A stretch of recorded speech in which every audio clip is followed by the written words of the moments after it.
Pada zaman dahulu kala terdapat seorang raja yang memiliki 100 anak lelaki. Yang paling muda, anak ke-100, namanya Pangeran Gamani, dan merupakan seorang anak yang energik, sabar, dan baik hati.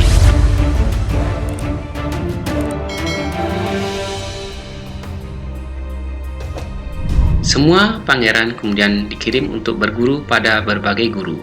Pangeran Gamani, meskipun posisinya berada pada urutan ke-100 untuk mewarisi tahta, dia cukup beruntung untuk mendapatkan guru yang terbaik yang mempunyai paling banyak pengetahuan dan paling bijaksana. Guru ini pun dianggap sebagai seorang ayah bagi Pangeran Gamani yang menyukai, menghormati, dan selalu menuruti nasihatnya.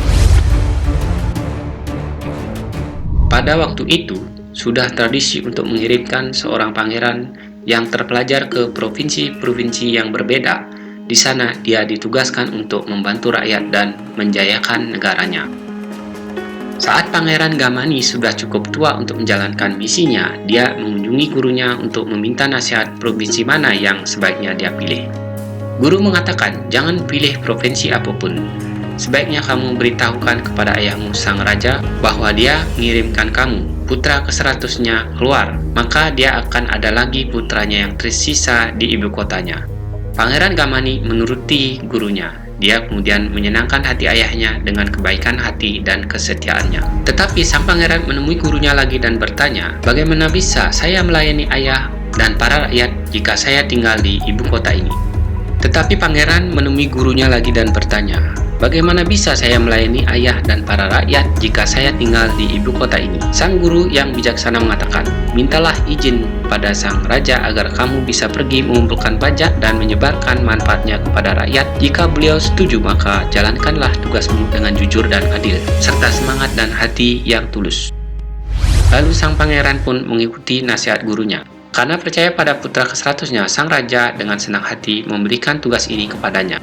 Ketika dia pergi untuk melaksanakan tugas sulit untuk mengumpulkan pajak, pangeran muda ini selalu bersikap lembut, adil, dan taat hukum. Saat dia membagi-bagikan makanan kepada rakyat yang kelaparan dan bahan-bahan pokok lainnya kepada yang membutuhkan, dia selalu murah hati, baik, dan simpatik. Tidak lama kemudian sang pangeran pun dihormati dan dicintai oleh semua rakyatnya. Sesampailah pada suatu saat sang raja pun sakit keras. Para menteri menanyakan siapakah yang akan menjadi raja berikutnya. Sang raja pun mengatakan bahwa semua 100 putranya memiliki hak untuk mewarisi tahta, jadi dia akan menyerahkan kepada rakyat untuk memilih raja mereka. Setelah sang raja meninggal dunia, seluruh rakyat sepakat untuk mengangkat Pangeran ke-100 menjadi pemimpin mereka. Karena kebaikannya, mereka memanggilnya Raja Gamani yang budiman.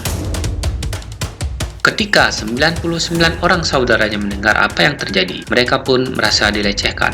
Dengan hati penuh kemarahan dan iri, mereka bersiap-siap untuk perang. Mereka mengirim pesan ke Raja Gamani yang menyatakan bahwa kami semua lebih tua daripada kamu. Negara-negara tetangga akan mengejek jika kita dipimpin oleh Pangeran ke-100.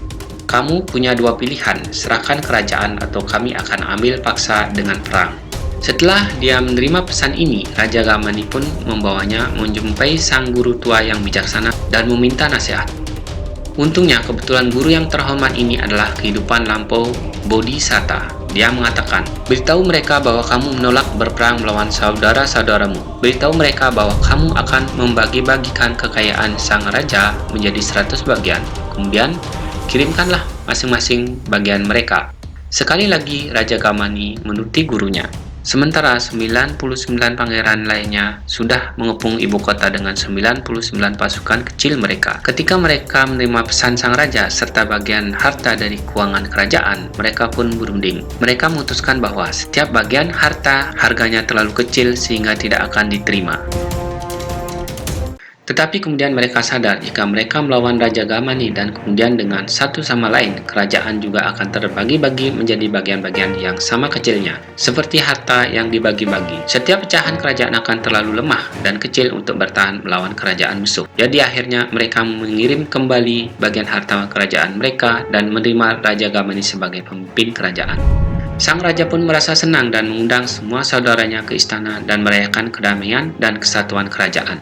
Dia menjamu mereka dengan baik, murah hati, berbincang-bincang, memberikan nasihat demi diri sendiri, dan memperlakukan mereka semua dengan setara. Dengan gitu, sang raja dan 99 orang pangeran menjadi semakin dekat sebagai sahabat daripada saudara. Mereka saling mendukung sehingga kerajaan menjadi kuat, dan mendengar hal ini, tidak ada kerajaan musuh yang berani menyerang, sehingga kerajaan maupun rakyatnya pun hidup damai.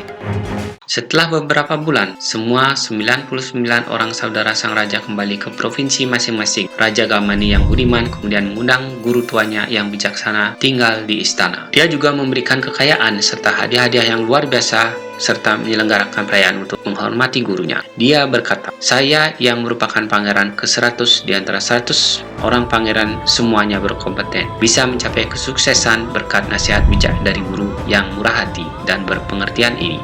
Saya yakin semua orang yang mengikuti nasihat gurunya yang bijaksana juga akan memperoleh kekayaan dan kebahagiaan. Bahkan persatuan dan kekuatan kerajaan kita ini semuanya berkat guru saya tercinta." Kerajaan pun berjaya di bawah kekuasaan Raja Gamani yang budiman. Nah, sekian video kali ini. Semoga Semeton Bali mendapat manfaatnya dan terhibur.